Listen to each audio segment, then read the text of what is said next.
Hello friends,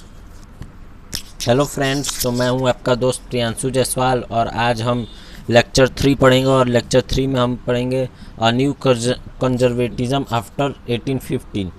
तो conservatism क्या है, पहले हमें कंजर्वेटिज्म को समझना होगा। तो कंजर्वेटिज्म एक ओल्ड ऑर्डर है सिंपल भाषा में, और यहाँ पर एनसीईआरटी बुक में कंजर्वेटिज्म का डिफिनीशन दिया। तो कंजर्वेटिज्म का डिफिनीशन है a political philosophy that stress the importance of tradition, stabilise institutions and customs and preferred graduate development to quick change. एक पॉलिटिकल फिलोसफी है जो स्ट्रेस करता, मतलब हमारा ट्रेडिशन का क्या इंपॉर्टेंस है, स्टेबलाइज करता इंस्टीट्यूशन, कस्टम और प्रेफर्ड करता ग्रेजुएट डेवलपमेंट क्विक चेंज के लिए, चेंजेस के लिए।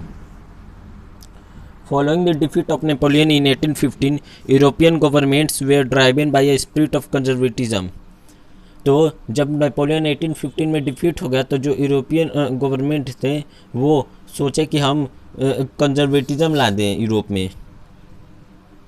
Conservatives believe that stabilized tradition, institution of state and society like the monarchy and church, social hierarchies, property and the family should be preserved.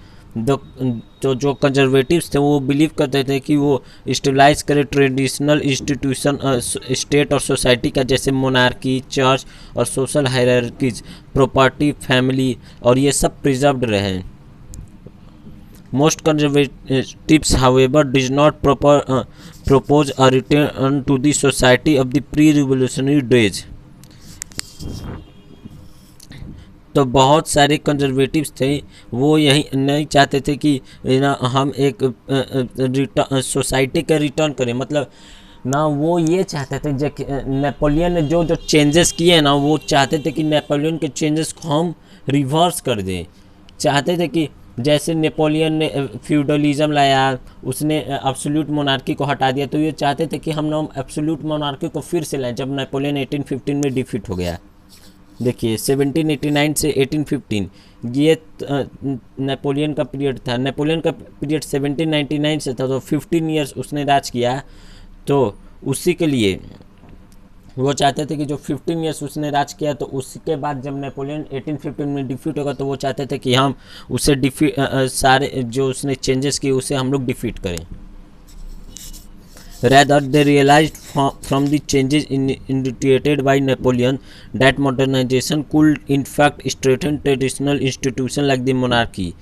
तो उन्होंने ये realise किया है कि जो नेपोलियन ने चेंजेस किए हैं वो ट्रेडिशनल इंस्टीट्यूशन पर स्ट्रेट कर सकते हैं, जैसे monarchy. It could make state power more effective and strong. तो उन्होंने स्टेट पावर को ज़्यादा इफेक्टिव और स्ट्रॉन्ग बनाया। A modern army and efficient bureaucracy, उस नेपोलियन ने एक मॉडर्न आर्मी बनाया था, इफिशिएंट ब्यूरोक्रेसी भी बनाया था। अ डायनामिक इकोनॉमी, उसने डायनामिक इकोनॉमी बनाया, जैसे कि मैंने आपको कल पढ़ाया था यहाँ पर कि वेट्स ऑन मेजरमेंट, और ये जो यहाँ पर लगता था पास, वो भी हटा दिया। कस्टम बैरियर्स और 5% का पास भी देना था, तो वो भी नेपोलियन ने हटाया था। Evolution of feudalism and serfdom, तब फ्यूडलिज्म और सर्फडम को हटा दिया, सामंती प्रथा, बंधुआ लेबर, ये सब को हटा दिया। कुल strengthen the autocratic monarchies of Europe, तो ये स्ट्रेटन किया ऑटोक्रेटिक मोनार्कीज ऑफ यूरोप पे। In 1815, representatives of the European power, Britain, Russia, Prussia, and Austria, who had collectively defeated Napoleon, meet at Vienna to draw up settlement for Europe. 1815 में जो representatives थे European power के, जैसे Britain, Russia, Prussia and Austria, इसे आप लोग ऐसे याद कर सकते हैं, BRAP, Britain, Russia, Austria, Prussia. BRAP से आप लोग इसे याद कर सकते हैं कि ब्रिटेन, रसिया, ऑस्ट्रिया, प्रूसिया ने नेपोलियन को मिलकर हराया था। तो फिर उन्होंने वियना पर मिला एक सेटलमेंट यूरोप का करने के लिए। The Congress was hosted by the Austrian chancellor Duke Metternich. Austrian chancellor का मतलब होता पीएम, उस समय का पीएम ही हम उसे कह सकते हैं। जो ड्यूक मेटरनिक था वो उस समय का पीएम था। The delegates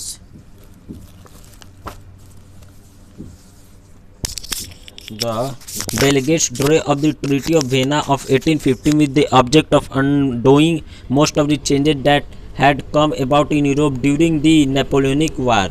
तो जो डेलीगेट्स था वो ड्राइव कर दिया ट्रीटी ऑफ वियना को, जो 1815 में हुआ था, और जो बहुत सारे चेंजेस थे यूरोप में वो नेपोलियनिक वार में, वो भी उन्होंने चेंज करने की कोशिश की थी.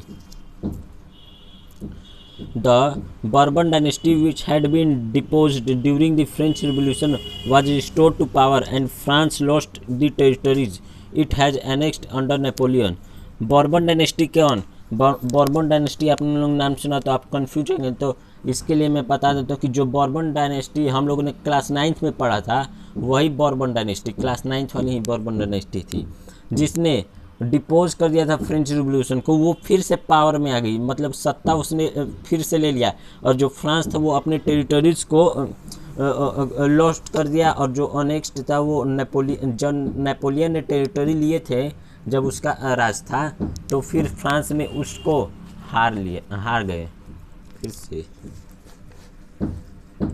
उसके बाद रुकिए फ्रेंड्स थोड़ा सा, उसके बाद A series of states were set upon the boundaries of France to prevent French expansion in future. तो एक मतलब सीरीज ऑफ स्टेट, मतलब बहुत सारे स्टेट मिल के बाउंड्री बनाने लगे फ्रांस में, कि जो फ्रेंच एक्सपेंशन है उसे फ्यूचर में मतलब फ्रेंच एक्सपेंशन को रोका जाए. The kingdom of Netherlands, which included Belgium, was set up in the north and Genoa was added to the Piedmont in the south.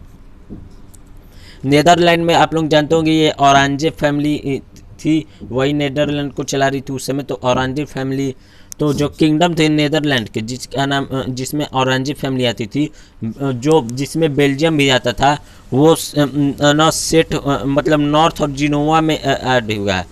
उसे हम लोग नॉर्थ में मतलब ना वो बेल्जियम है जो नॉर्थ में ऐड हुआ, और जो जिनेवा है वो पिडमोंट में ऐड हुआ.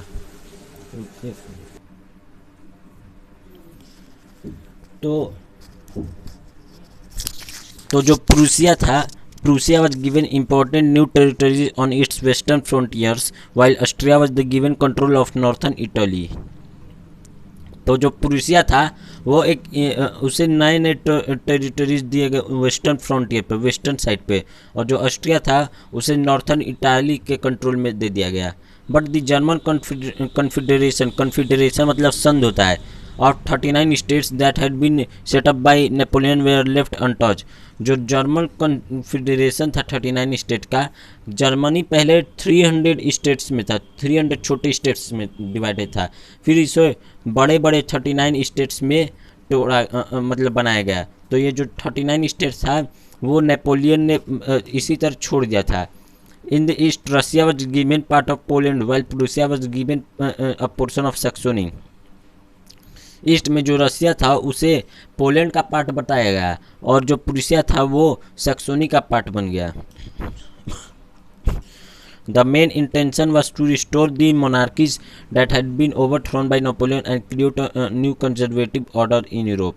तो जो मेन इंटेंशन था उनका वो था कि वो मोनार्की को रिस्टोर कर दे जो नेपोलियन ने ओवरथ्रो कर दिया था, और एक न्यू कंजर्वेटिव ऑर्डर बनाए लाए यूरोप में.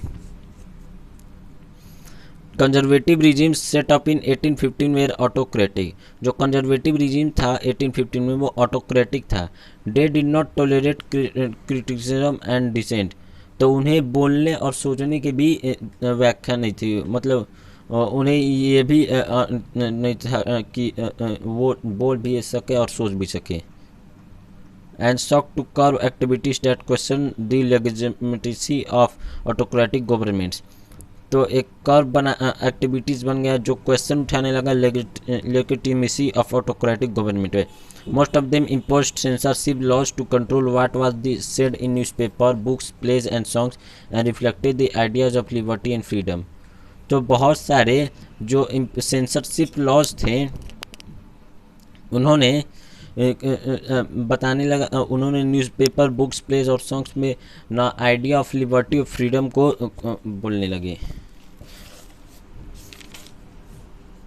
एसोसिएटेड विद फ्रेंच रिवॉल्यूशन, जो फ्रेंच रिवॉल्यूशन के साथ एसोसिएटेड थे।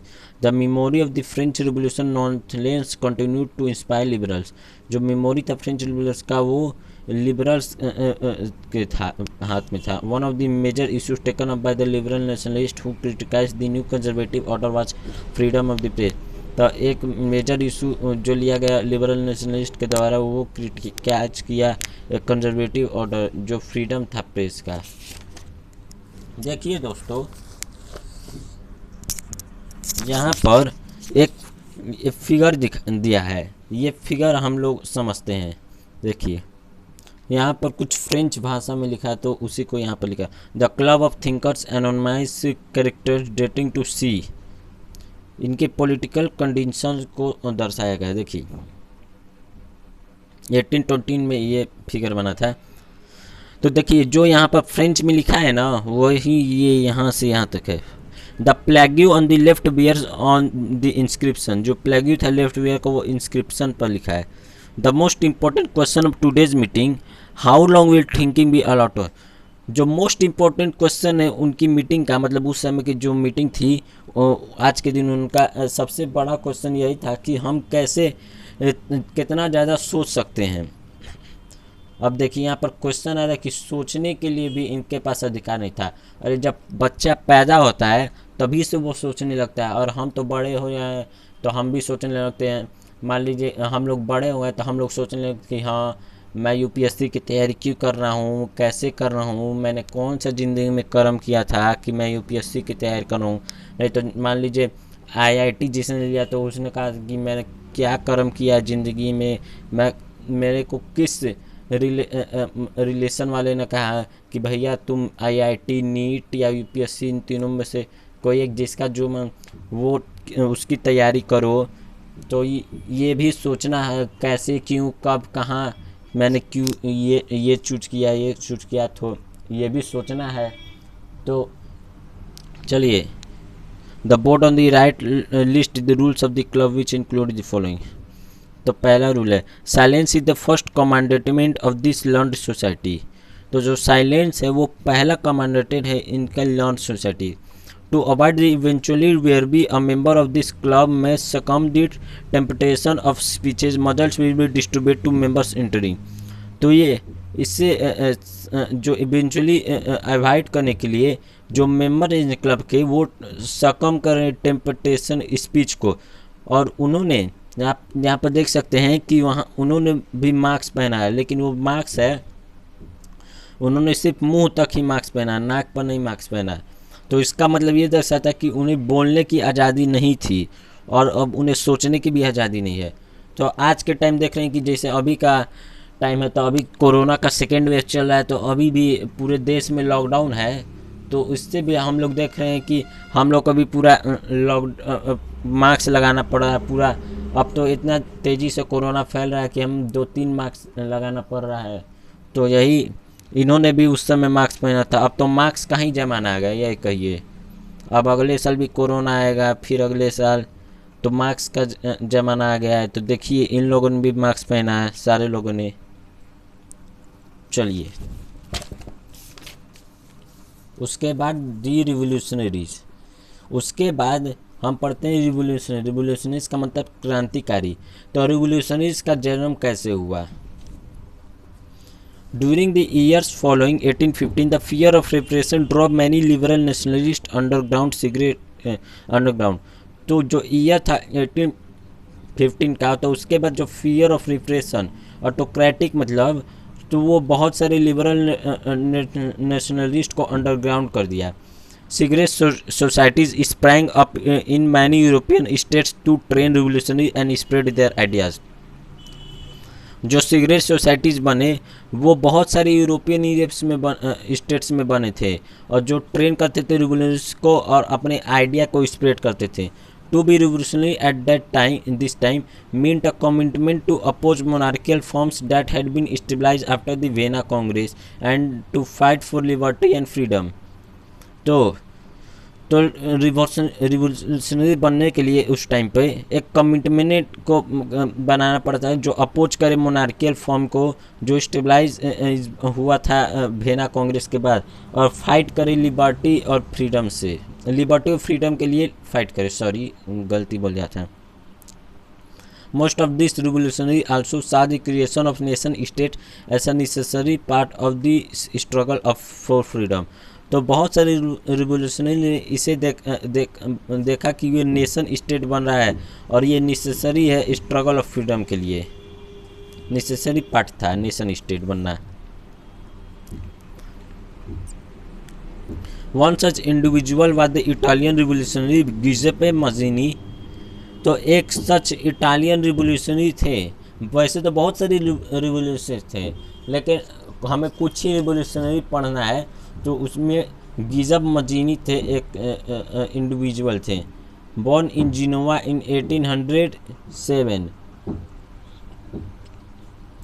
ही became a member of the secret societies in the Carbonari. Carbonari मतलब यूनियन ऑफ कोल प्रोडक्शन, मतलब वो जिनोवा में पैदा हुए थे 1807 में, और वो पहले मतलब मतलब यंग इटली और यंग यूरोप बनाने से पहले वो एक सीक्रेट सोसाइटी के मेंबर रह चुके थे जो था कार्बोनरी। कार्बोनरी क्या है? वो यूनियन है कोल प्रोडक्शन का। As a young man of 24 he was sent into exile in 1831 for attempting a revolution in Liguria। तो जब वो यंग हुए थे 24 इयर्स के थे तो उन्हें जेल में भेज दिया गया था 1831 में, उन्होंने क्योंकि रिवोल्यूशन छेड़ा था लुगारिया में। He subsequently founded 2 more underground societies, Fang Italy in Marseilles and then Young Europe in Berne, whose members were like-minded young men from Poland, France, Italy and the German states। तो उसके बाद उन्होंने तुरंत ही 2 underground societies बनाई थी। पहला है young Italy जो मार्सेलिस में बना, दूसरा यंग यूरोप है जो बर्नी में बना, जिनके मेंबर्स लाइक माइंडेड थे। लाइक माइंडेड मेंबर्स को उन्होंने लिया, जैसे यंग मैन थे पोलैंड के, फ्रांस के, इटली के, जर्मन स्टेट्स के। Mazzini believe that God had intended nations to be natural units of mankind. तो मजीनी बिलीव करते थे कि जो गॉड है वो इंटेंड करे नेशन को एक नेचुरल यूनिट्स है मैनकाइंड का, मतलब अधिकार है पर्सन्स का।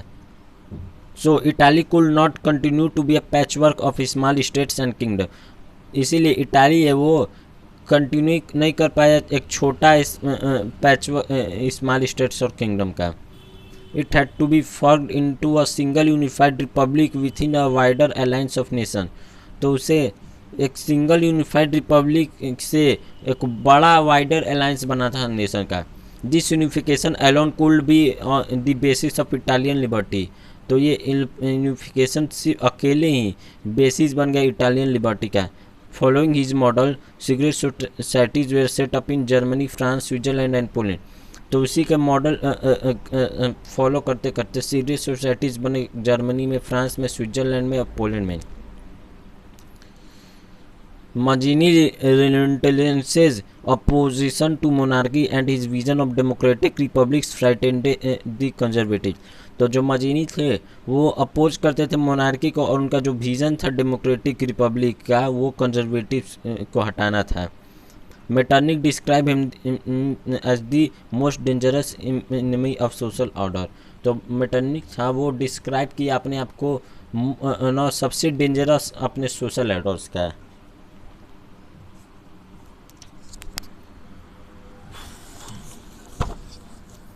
तो अब हम देखते हैं कि एज ऑफ रिवोल्यूशंस, मतलब ना हमने क्लास 9th में पढ़ा था कि हमारा जो फ्रेंच रिवोल्यूशन है, पहला फ्रेंच रिवोल्यूशन ना 1789 में हुआ था। अब उसके बाद दूसरा फ्रेंच रिवोल्यूशन 1830 में और तीसरा 1848 में। तो चलिए शुरू करते हैं। A conservative regimes tried to consolidate their power. Liberalism and nationalism came to be increasingly associated with revolution in many regions of Europe, such as the Italian and German states, the provinces of the Ottoman Empire, Ireland and Poland। तो एक conservative regime मतलब 1815 onwards 1815 के बाद वो try करता था कि हम अपने पावर ले लें। जैसे लिबरलिज्म और नेशनलिज्म वो बढ़ते गया, इंक्रीजिंग मतलब बढ़ते गया, और वो एसोसिएटेड था रिवोल्यूशन के साथ बहुत सारे रीजन्स यूरोप में। तो उसी में से था इटालियन और जर्मन स्टेट, और जो प्रोविंसेस था ऑटोमन एम्पायर का, जैसे आयरलैंड और Poland. This revolution were led by the liberal nationalists belonging to the educated middle class elite, among whom were professors, school teachers, clerks and members of the commercial middle class. तो ये जो revolution था उस वो liberal nationalist के द्वारा किया गया, जो बिलोंग करते थे एडुकेटेड मिडिल क्लास इलाइट से, जिसमें प्रोफेसर, स्कूल टीचर्स, क्लर्क्स और जो मेंबर थे कमर्शियल मिडिल क्लास के वो भी थे। The first upheavals took place in France in July 1830। जो पहला अपव्हील था वो जुलाई 18 फ्रांस में हुआ। मतलब जो पहला नेशनलिज्म का था रिवोल्यूशन वो 1813 में हुआ। The bourbon Kings who had been restored to power during the conservative reaction after 1815 were now overthrown by liberal revolution who installed a constitutional monarchy with Louis Philippe at its head। तो जो bourbon king था जो restore करना चाहता था अपना power conservative reaction के बाद 1815 में, वो उसे हटा दिया गया लिबरल रिवोल्यूशनरीज के द्वारा, जो जिसने एक नया किंग लाया जिसका नाम था लुइस फिलिप। और लुइस फिलिप को कहा गया कि तुम एक कॉन्स्टिट्यूशनल मोनार्की हो। इसे एब्सोल्यूट मोनार्की नहीं कहा गया, इसे कॉन्स्टिट्यूशनल मोनार्की कहा गया। Mark my word. When France sneezes, Metternich once remarked, the rest of the Europe catches cold। Metternich ने एक बहुत अच्छी बात कही थी, ये बहुत अच्छी क्या एक बात कही थी समझ लीजिए। उन्हें कहा था कि जब फ्रांस छींकता है तो जो रेस्ट मतलब पूरा यूरोप है वो उसे सर्दी आ जाती है। तो ये कैसा था भैया? ये कोरोना वायरस, जैसा कि आप जान रहे हैं कि टच की बीमारी है, 6 फुट की दूरी सबसे बनाए रखना है। तो मेटरनिक ने भी वही कहा कि जब एक बार फ्रांस छींकता है तो पूरे यूरोप को सर्दी खांसी हो जाती है। The July revolution sparkle and uprising in Brussels which led to Belgium breaking away from the United Kingdoms of the Netherland. तो जो जुलाई रिवोल्यूशन था वो एक अपराइजिंग किया ब्रुसेल्स में, जो बेल्जियम को ब्रेक मतलब बेल्जियम यूनाइटेड हो गया नेदरलैंड से। देखिए मैंने यहाँ पर शॉर्ट में आपको समझाने की कोशिश करता हूँ। 1830 के रिवोल्यूशन में क्या क्या हुआ? पहला फ्रांस था, फ्रांस में कॉन्स्टिट्यूशनल मोनार्की आ गया।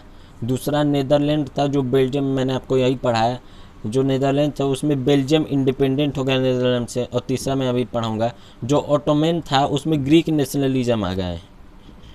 An event that mobilized nationalist feelings among the educated elite across Europe was the Greek War of Independence। तो एक इवेंट था जो नेशनलिस्ट फीलिंग को और एकदम चपेट रहा था अपने में। वो थे एडुकेटेड इलाइट जो यूरोप के बाहर थे, वो थे ग्रीक वार ऑफ इंडिपेंडेंस थे। Greece had been part of the Ottoman empire since the 15th century. जो ग्रीस था वो ओटोमन एम्पायर का पार्ट था 15th सेंचुरी तक। The growth of the revolutionary nationalism in Europe sparkled off the struggle for independence amongst the Greeks which began in 1821। तो जो growth था revolutionary nationalism का यूरोप में, वो स्पार्कल हो गया मतलब फट गया। एक स्ट्रगल जो ग्रीक ने किया था जो 1821 में हुआ था। Nationalist in Greece got support from other Greeks living in exile and also from many west Europeans who had sympathised for ancient Greek culture. तो जो नेशनलिस्ट थे ग्रीस में वो उसको सपोर्ट कर रहे थे ग्रीक से जो एग्जाइल में लिव रहते थे, और बहुत सारे वेस्ट यूरोप से जो सिंपैथाइज कर रहे थे एंशिएंट ग्रीक कल्चर को। Poets and artist lauded Greece as the cradle of European civilisation and mobilised public opinion to support its struggle against a Muslim empire. तो जो पोइट्स और आर्टिस्ट थे वो लौट कर थे ग्रीस को कि एक वो क्रेडल यूरोपियन सिविलाइजेशन का और मोबिलाइज करता है पब्लिक ओपिनियन को कि सपोर्ट करे स्ट्रगल को मुस्लिम एम्पायर के against. The English poet Lord Byron organise funds and later went to fight in war where he died of fever in 1821। जो एक इंग्लिश पोइट थे जिनका नाम लॉर्ड बायरन था, वो ऑर्गेनाइज करते किए एक फंड और वो बाद में चले वार मतलब एक फाइट करने चले गए क्रांति, जिसमें वो मर गए फीवर की वजह से 1824 में। Finally the treaty of Constantinople of 1832 recognise Greek as an independent in nation. तो 1832 में जो ट्रीटी ऑफ कॉन्स्टेंटिनोपल था वो ग्रीस को एक इंडिपेंडेंस नेशन की तरह घोषित कर दिया। So thank you, please like share and subscribe my channel. Thank you.